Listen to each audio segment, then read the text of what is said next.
Welcome to the Spacious Unknowing Network, Sunshine for Your Soul, with Julio and JoJo Rose. We invite you to enter into ecological equanimity in the unified field of spacious unknowing. We open and awaken to broaden your access to the soul rhythm in all of us. We engage in the pilgrimage inward to feel the infinite love that beats in the rhythm of our collective soul. We will guide you to new horizons and infinite love during our Inquire Within segment. To accept that, you create your field. I create my field. And together, we create the unified field. Spacious Unknowing Network with Julio and JoJo Rose starts now. Aloha and welcome to Spacious Unknowing Network, Sunshine for Your Soul. Today's show is New Pathways in Your Inner Network. Oh, the wonder of inner resources called upon to clear away daily obstructions in your life. Tiny acts in waves of movement cause a tsunami of creative beneficence. I'm JoJo Rose. And I'm JoJo Rose. And, spacious unknowing really is like, walking a tightrope without a net. So I'm going to start today with a story of JoJo when she was 2.5, and I received the diagnosis for her of cerebral palsy.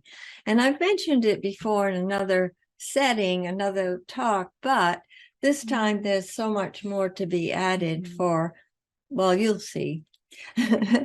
So when she received the diagnosis, it was from an orthopedic doctor and a pediatrician, and we were sent to a physical therapist for her therapy. And so I learned how to be with her, and she laid on the floor in the kitchen. We had a huge kitchen, and it was a perfect spot. And she, while I knelt at her feet to work with her two limbs, her legs, her left leg, her heel cord was very tight. And that was what caused her to walk in a way that created her right foot to be affected by it. And so I picked up her left foot in my hand, my palm actually, because I had to lift her foot like in my palm so that it would stretch her heel cord.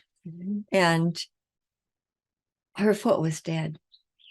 I mean, it was dead in my hand. And Cleo, the therapist, had shown me how to do this the day before, and it was so easy. I did not expect what happened. So I was in the right position, and I really asked. I really didn't know, and I needed to know, and I needed to know right now because it was important to me. And I couldn't, look around and think, oh, well, Cleo had years of, education.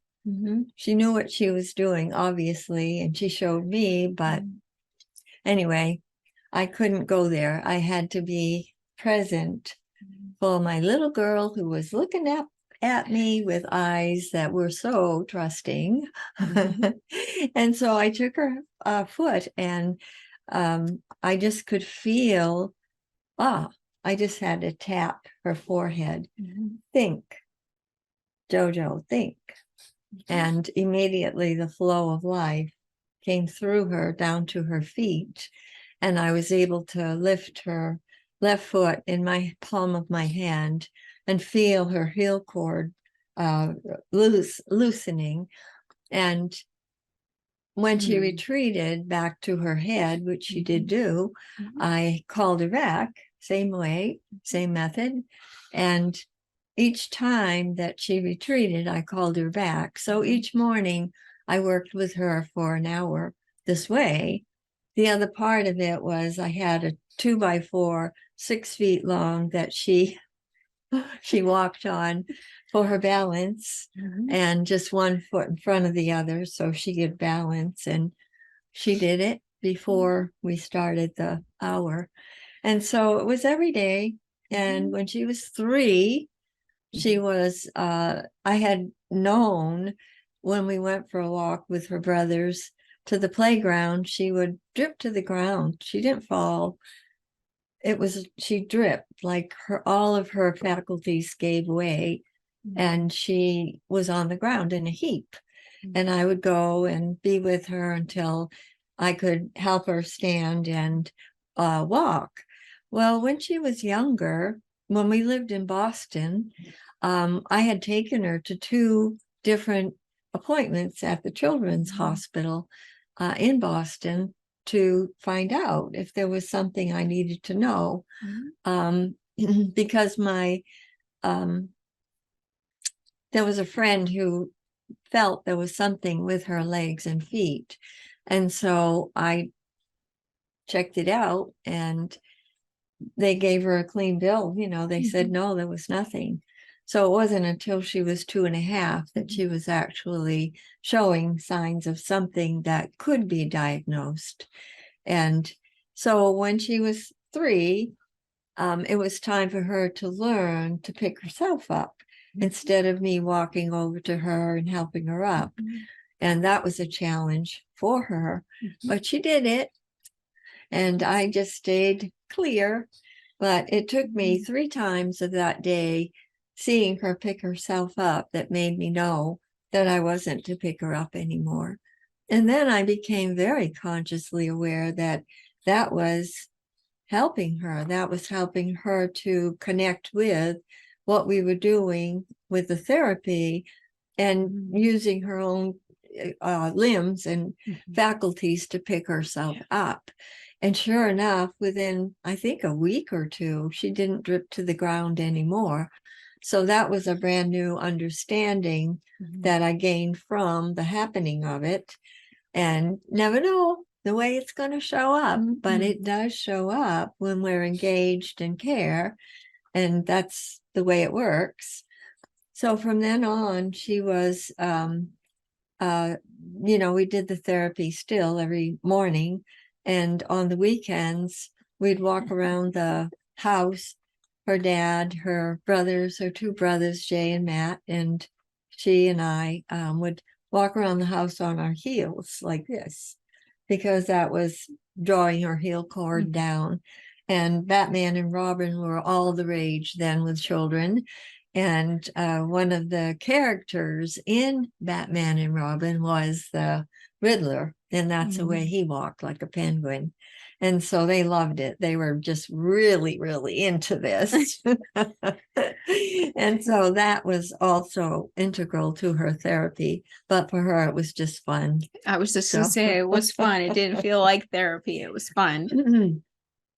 So we went to clinic day once a month at the physical therapy where they operated, but her physician, her pediatrician, the orthopedic doctor, and a therapist were there to see her, to chart her how she was doing.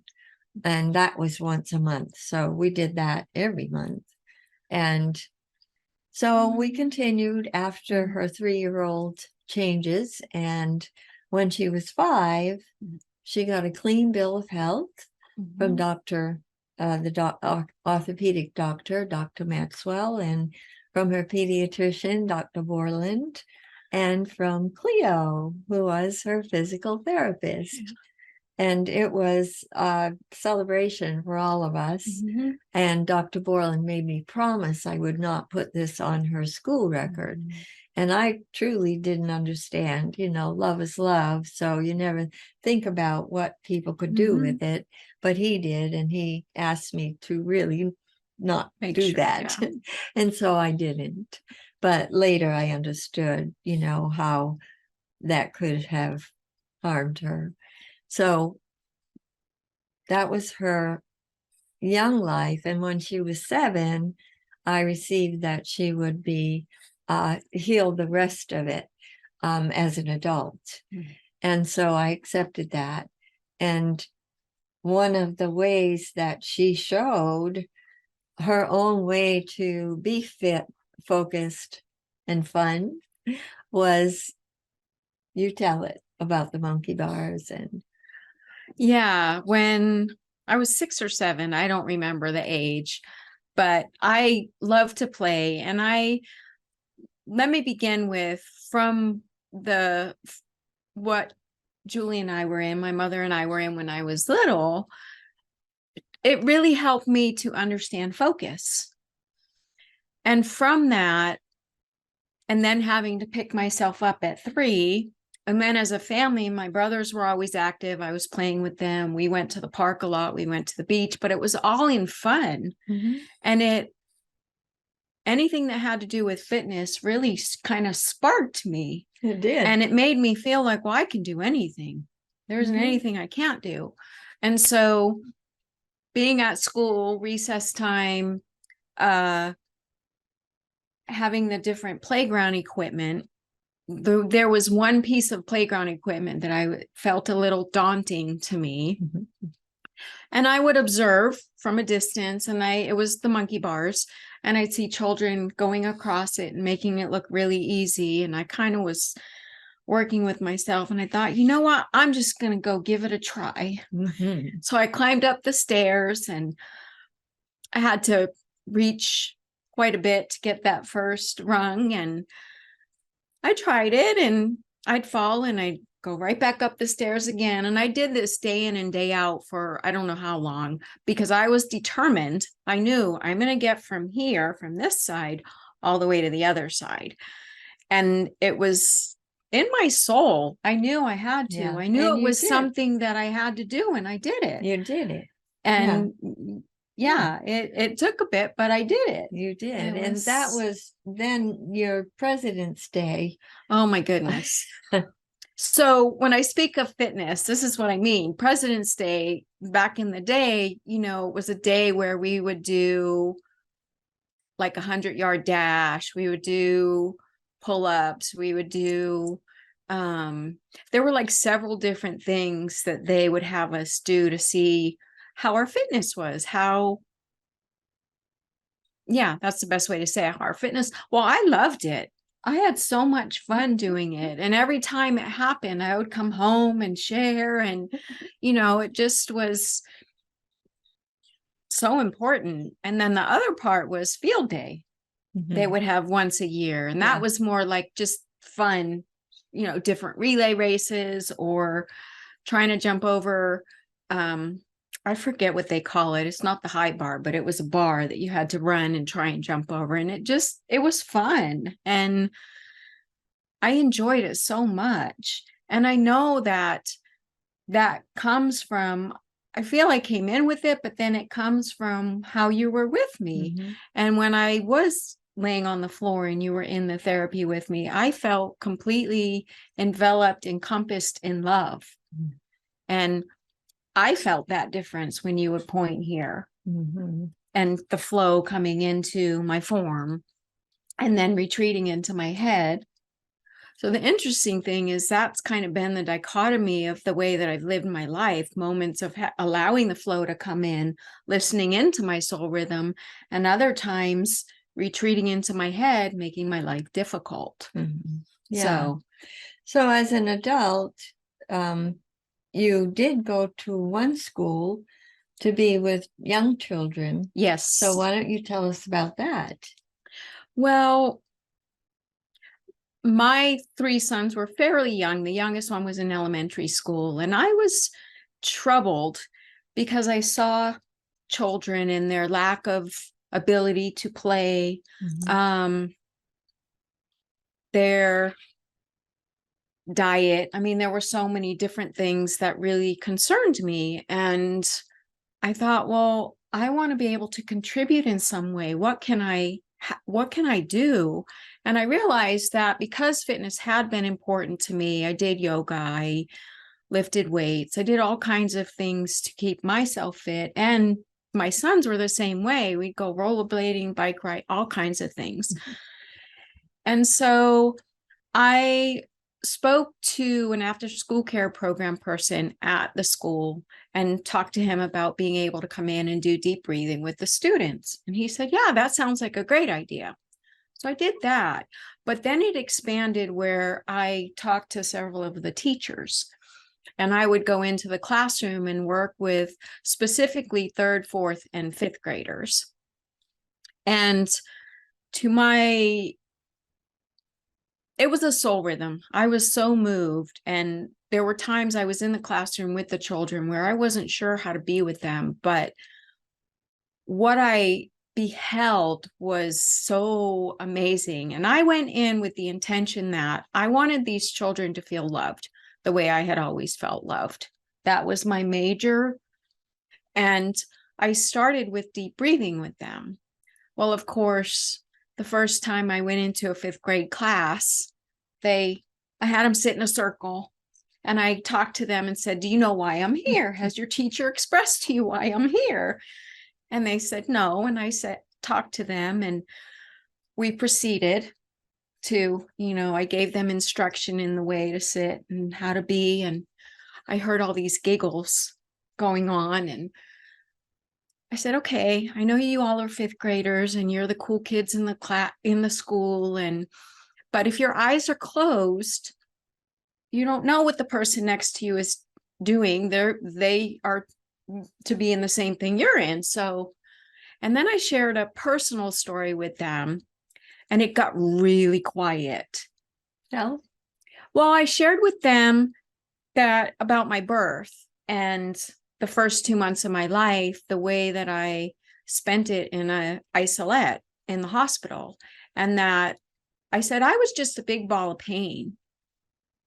And it was like a pin drop because I had struck a chord with the way that they were feeling for whatever reason in their life. And so I continued to speak with them a little bit and share my story and to let them know that no matter what happens in your life, there are ways for you to be able to be with it and respond rather than react.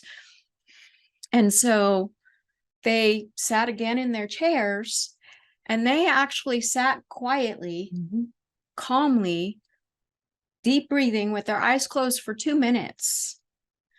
And as I continued to be with this particular class, they were able to work all the way up to 5 minutes. And so many of them shared with me, along with the teacher, the effect, I did the deep breathing and then I did different games with them, cooperative games, so that they learned to work together and communicate. Sometimes they had to be silent with each other, but learn to kind of feel what was going on and all different types of things. And in that particular classroom, the teacher really noticed the difference in the feel and how the children started to cooperate with each other and be calmer.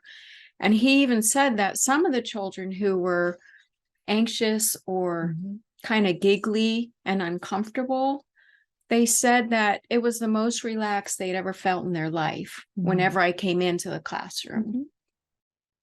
So that was one effect. A 3rd grade classroom, I went in once, and typically my time frame was 30 minutes. And so after my first time in that classroom, the teacher came up to me and she said, do you know that after the one session you did with them, bullying on the playground stopped, like completely stopped, and it did not repeat itself because they knew what they could do. Vital to breathe. The breathing, it gave them a place to go to if they started to feel anxious or upset with another student or Mhm. whatever the case may be. But something I want to add here that I haven't added yet, each classroom that I went into, I instructed them in the deep breathing, but I usually ended it with, I want you to tell me where you think you might be able to use this. Right. And they would say to me, they would give me some of their, and I said, okay, when I come back next week, I want you to tell me exactly where you used it and how you used it and what happened from you using it. And so some of the things they would tell me, like one young little girl, and I think she was a third grader, said to me, you know, every time I go to bed at night, I'm anxious and I can't sleep. And she said, I remember and I breathe deep and I fall asleep in no time. I had a young boy speak to me about sports and how he loved to play sports, but he would always, again, kind of feel anxious about the game. And he thought, well, I'm just going to breathe before I get up to bat or before I go out into the field. And he said it really helped him learn to just be present and enjoy the game. And then the last classroom that was probably the toughest one for me to be with. So this particular school, it was in an affluent area in Washington State. But in this particular elementary school, there was great diversity in the student body, economically, academically, culturally. So there were a lot of variances. And this was a 5th grade classroom, again, that had a lot of diversity in it. And when I went into the classroom, what I noticed was how disrespectful the students were with the teacher and each other. And so I continued, you know, I was with them and did the deep breathing with them and spoke with them because the other part, aside from inquiry, was wanting them to know they have a voice. So in this classroom, it was like there were some students who really wanted to learn, and there were other students who were pulling at that fabric and causing the chaos. And I said to them, I said, you know, the truth of the matter is this is your classroom. This is your classroom. If you want to learn, then you have to work with each other and cooperate. And so I thought, okay, how am I going to reach them? And I remember calling you and saying, I'm not sure what to do in this case. Like, and you just assured me you'll know exactly what to do. Well, I found myself going in the next time, and the classrooms were set up where there'd be a group of 4 or 5 desks. So that was one set of students, you know, and the classroom had that type of setting. So I started talking to them about leadership. What makes a leader? Who is a leader? And some of them would be like, well, a leader, you know, does this and tells people what to do. And so we had this full-on discussion. I wanted to hear how they felt with it and I said, well, this is what we're going to do. I said, each one of you are going to have 1 week where you're going to be the leader of your table group. And I said, mind you, the rest of the group, you have the right to tell the leader that it's not okay what you're doing, or you're doing a great, you know, you're being really helpful. I wanted it to become a democratic process, so to speak. And so I did do it. And the difference in the classroom with each other and the way they were with the teacher, it changed. And so this is didn't you ask them if they realized how disrespectful they had been to the teacher? Yeah, I did actually. And what did they tell you? I forgot about that. Thank you. From me doing this leadership with them, they got it. Yeah. They really got it because they got to feel what that felt like. Both sides of it.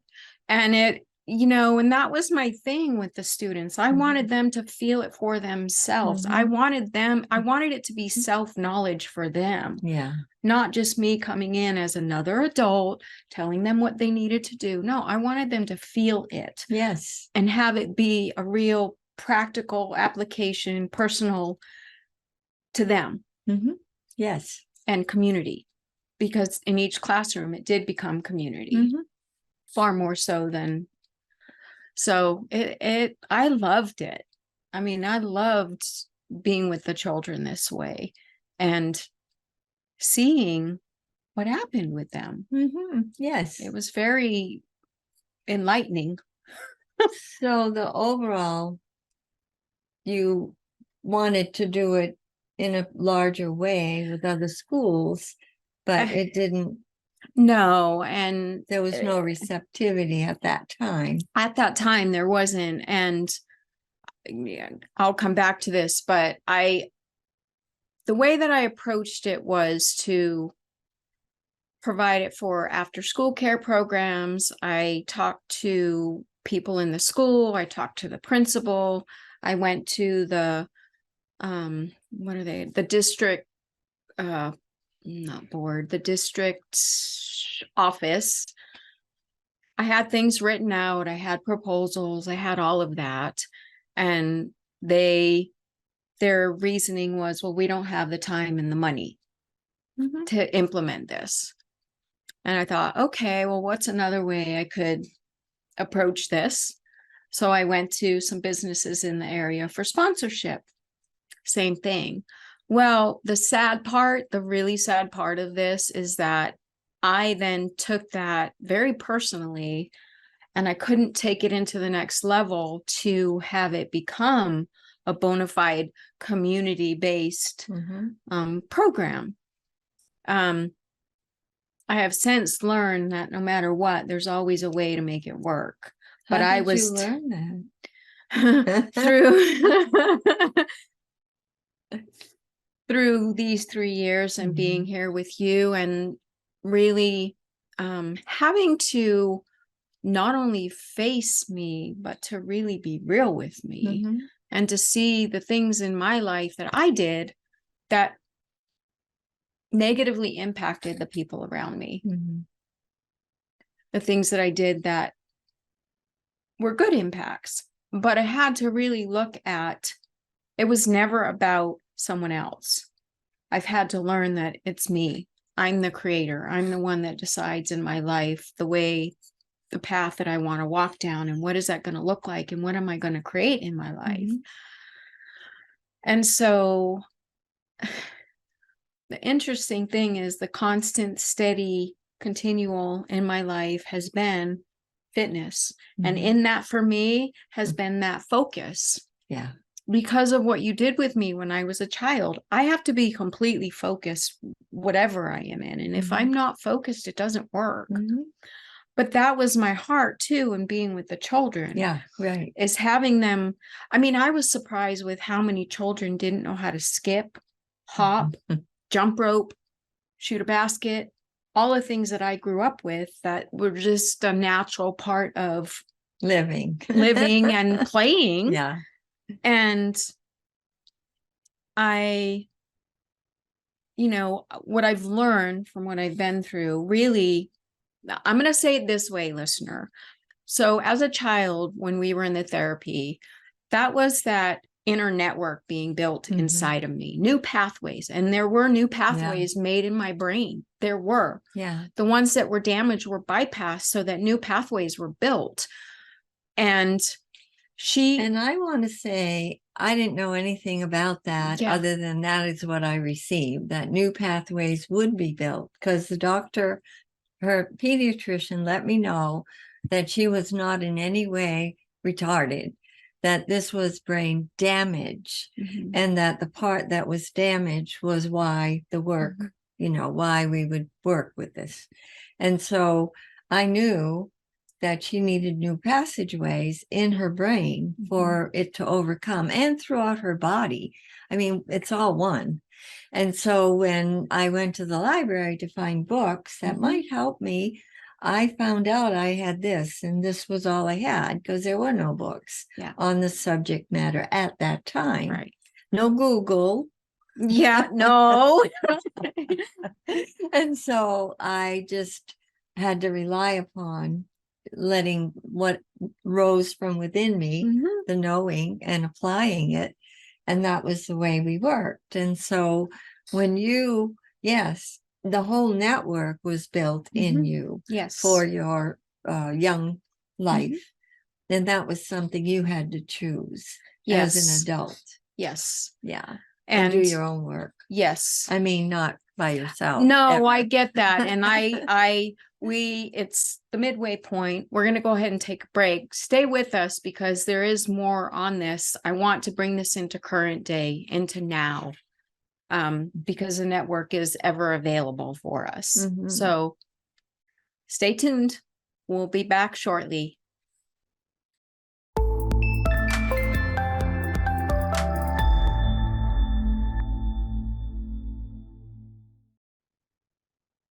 Well, you are listening to Spacious Unknowing Network, Sunshine for Your Soul.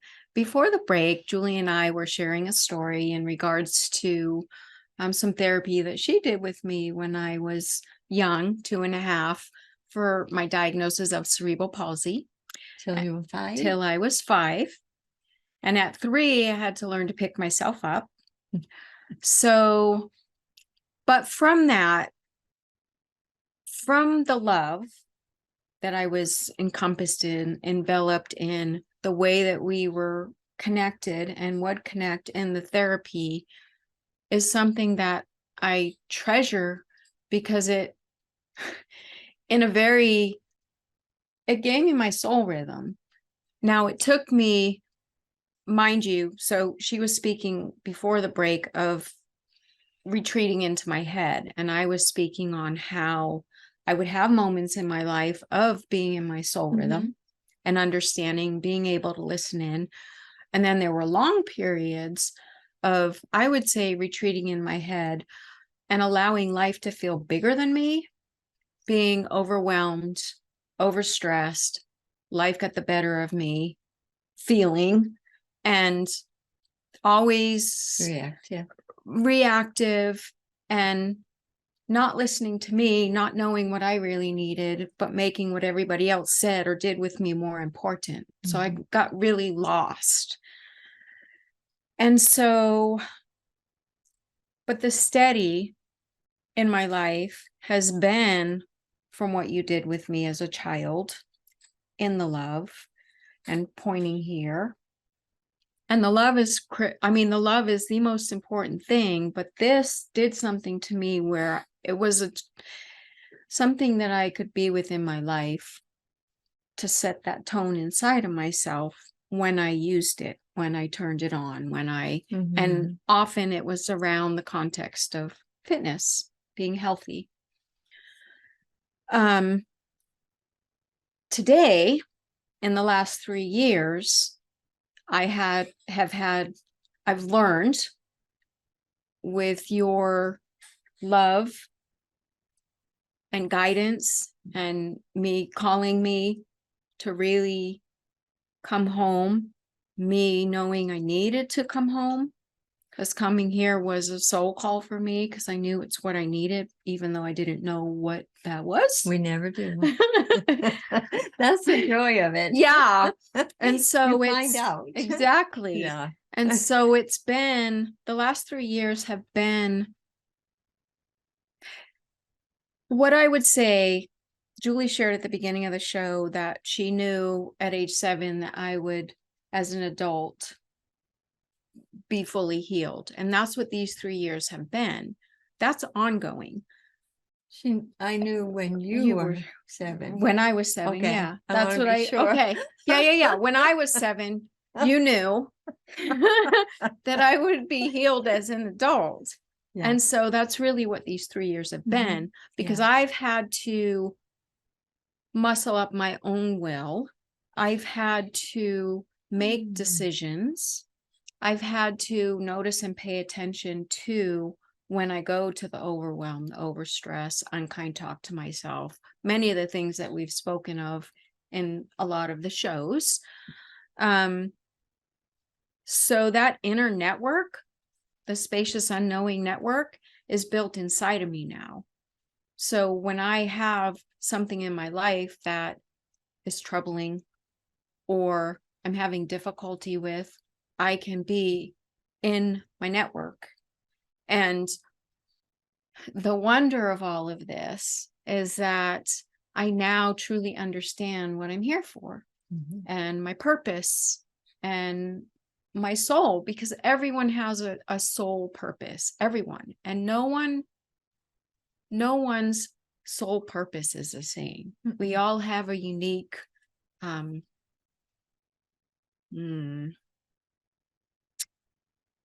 thing to bring forth to humankind. And so the story I shared in the children and the way I was with them, I've come back to that. That's still a love that has never gone away. And it's something that I know this is what I intend to bring into the community here in Hawaii, to the children here, and to bring to the world online,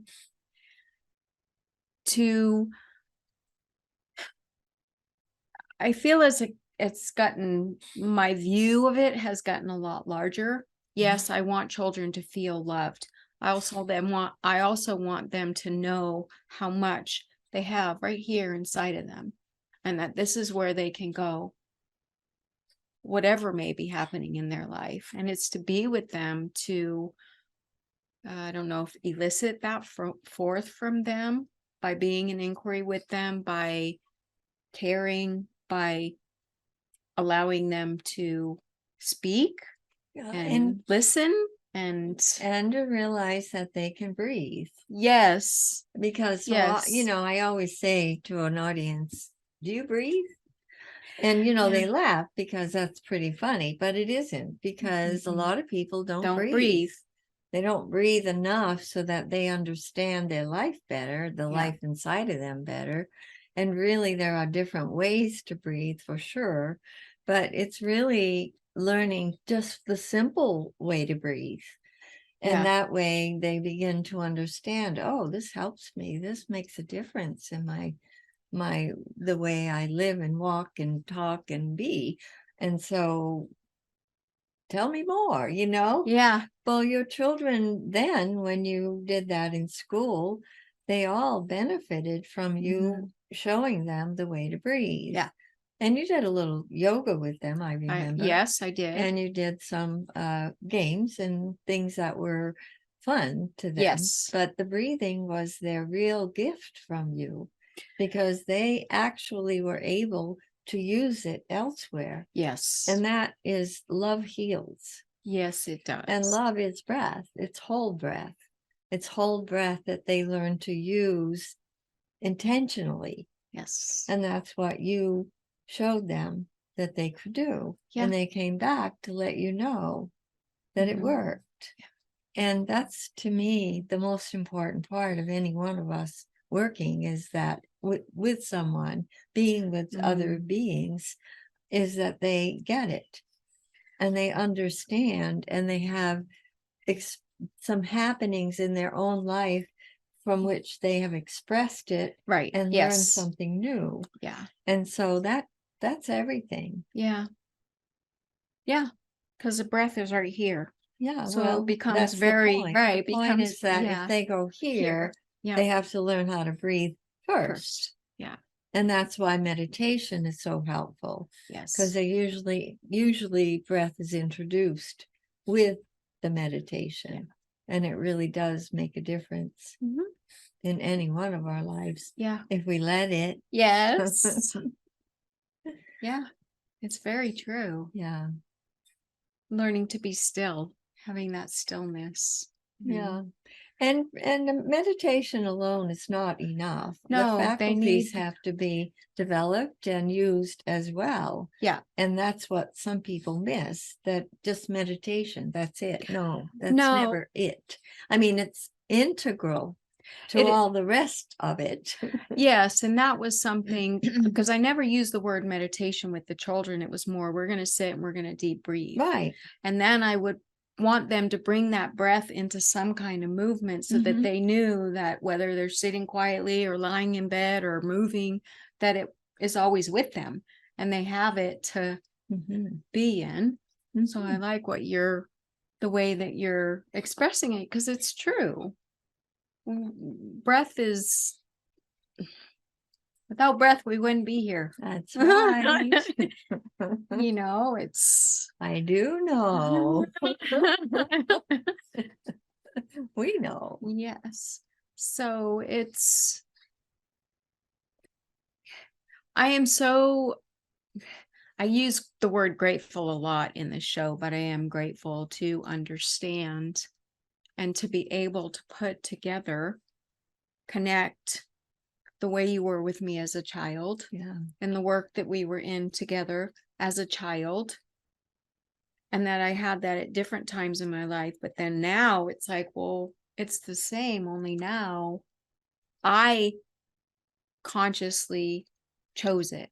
I consciously decided for it. And it's helped me to become, as you say, conscious of being conscious. Right. And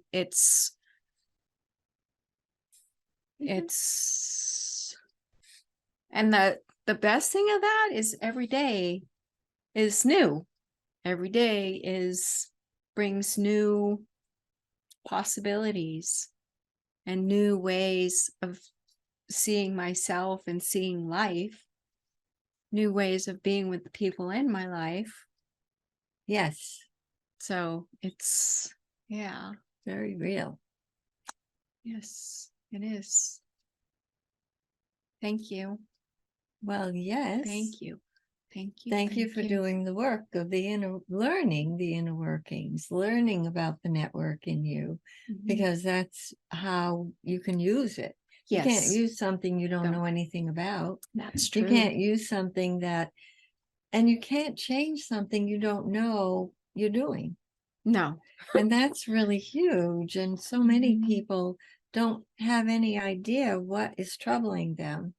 Or if they do, they're not, well, it never occurs to them that they could do something to clear that. And what would that look like? Yeah. Because it depends on what it is. Yeah. And so it's important to notice, to be attentive, to care. Yes. And to let love in. Yes. Because honestly, that's the biggest one. It is.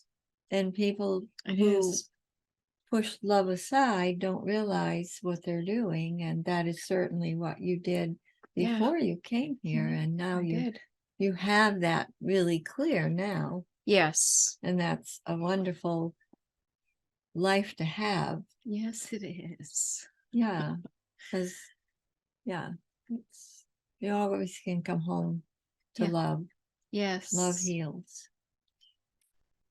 Yes. Yes, it does. It does heal. Yeah. So what are you going to be doing now? I'm going to be working with children.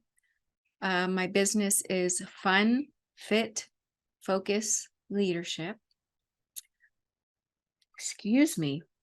And it's really being with children in deep breathing, yoga, inquiry, probably having some themes like gratitude. Inquiry would be one of them. Community, cooperation, just different things that they can begin to feel and have them use it in their life. And I always want them for it to become part of them.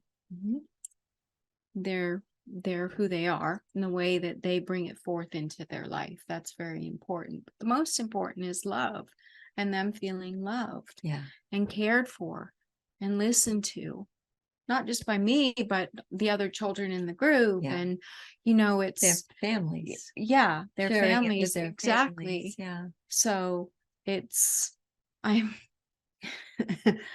I'm ready for this again. You are. Yes, I am. And what's interesting, JoJo, is that you knew all along what you love most. And, the thing that happens with most people in life is whatever their gift is, whatever their soul rhythm is, often is known for a few moments or a few years, and then not unknown. And it kind of goes in and out the window, so Yeah. to speak. But then all of a sudden they realize, well, this is my true gift because I feel the best and the happiest with it. Yeah. And that's when you really know. Yes. And part of what the gift we have that we come in with, the soul rhythm we come in with, is not so easy to understand, is because we think everybody has it. Yeah. We don't feel it as something that is intrinsically ours until we do. Right. When we do, then it is intrinsically ours, Ours. and we Yeah. use it wisely and well Yeah. with other beings. So that's the big one. It is the big And one. that's what, when you came home to this for the 5th time. I know. Yes.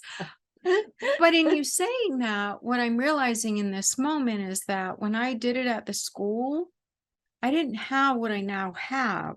So what I now have and understanding that I have the network inside of me gives me so much more to be in this with children. than Sustainability Yeah. and understanding. Yeah. And the big one was back then, I didn't necessarily understand the psychology of what I was in with the children. I felt what I was in with them. I beheld the difference I watched in them, but there were a lot of things that I did not understand that now I do. Yeah. And it makes it so much fuller and richer, both for me and the ones that I'll be working with. Exactly. Yes. Yeah. Yeah. And that is what the growth and unfolding and the development is all about for any soul on this planet, for sure. And it's beautiful to behold each, iteration of a person and what they undergo to get to that full, yes, home. This is my place. Yes. This is where I belong. Yeah. Yeah. And that's a joy in itself. That's, Joseph Campbell would say, follow your bliss. Yeah. Well, that's really the truth. It is blissful. Yeah. And I always say it's a bliss kiss. Yes. Because it really does feel that way. It's like, kiss of peace, bliss kiss. Yes. Yeah, it's all pretty much the same. Yeah, it is. The wonder of life. It is the wonder of life. So I'm very grateful to be here. And I have come to understand the importance of having an inner network, and that for anyone that may not understand it or still, like you said, may feel like not sure, it's possible for people to have an inner network. And well, I would say that the inner workings you were working with to build this inner network is what built it.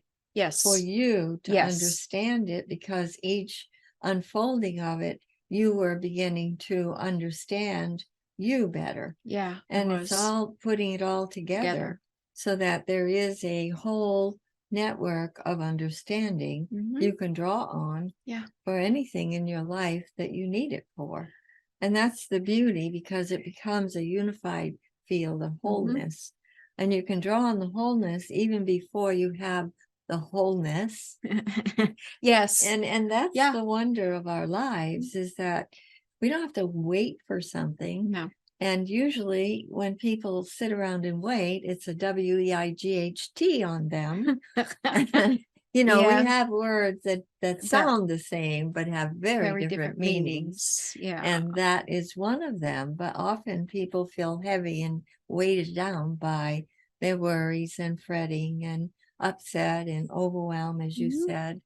And there is a way through that. Yeah, there is. And they have to be the ones who find that way, and hopefully they choose to accept others in their lives for that to be renewed and reactivated in them. So, Yes. yeah, Yeah, it's a beautiful way to it is. live. And it's, as you have said many, many, many a times, when we understand something, it makes such a big difference in the way it feels in our life. Well, understanding to me, it's standing under my feet Yeah. as my firm foundation. Yes. I walk in it. Yeah. And it walks in me. Yeah. So it really is. And I know the crown is where we come to understand, but we have to have that all the way through us. Yes, we do. To our feet. We cannot just leave it in one place. No. And that's such an important, what most distresses me in this world is the way people separate everything. And so when I want to bring something to the world, there always has to be a category or a place to place me. I can't live that way. Everything is of interest to me. Everyone is of interest to me. I would not leave one person out. No. Because that's me separating a part of me. It's not the way I live. So it's very difficult. And I don't let it be difficult, but I can express that it doesn't even touch me unless I'm needing to do a work in the world through means that are possible for me to use. Yeah. And everything has that in it, the separation. The separation, yeah. That I just have to be me, and I have to be who I am no matter what. So that's the truth of the matter. And but definitely separation is not living. No. Yeah. It's not living. It's the truth. There's a lot of breath that's stagnant in that life. So, yes, that's the truth. That's very, very true. There is a lot of stagnant breath. Yeah. And that's why it's important for people to learn to breathe. Because they don't know what they don't know. And that's the truth. Yeah. That's really the truth of the matter. And it does matter. Yes, it does. Very much so. And we're almost at the end of the show. Is there anything else that you would like to? No, it's your forum today. You're the one who needs to tell what you're. So I have mentioned to you that I am going to be working with children here in Hawaii. And I will be setting up an online platform to be able to bring this to the larger audience. And for any of you that have children or know of someone that has children that would love to learn to deep breathe and yoga and voice and community, so many different things, you can reach me at JoJo at spaciousunknowingnetwork.com. That's JoJo at spaciousunknowingnetwork.com. I know it's the time of year that we want to say happy holidays. And all of the holidays, wherever you are, whatever it is that you honor at this time of year, we're honoring that with you. Yes. And we will see you next week, Monday, 5 p.m. Hawaii time, 7 p.m. Pacific, and 10 p.m. Eastern time. Until then, happy holidays. Yes, happy holidays. Thank you for listening to the Spacious Unknowing Network, Sunshine for Your Soul, with Julie O. and JoJo Rose. Join us again for life-affirming communication every Monday at 7 p.m. Pacific Time on TransformationTalkRadio.com so that you can bask in the rays of infinite love. Access soul rhythm to tap into your real being for your heartbeat in the rhythm of your soul. Feel it guide you to new horizons and unlimited, infinite love. For more information about Julio And JoJo Rose, visit SpaciousUnknowingNetwork.com. That's SpaciousUnknowingNetwork.com.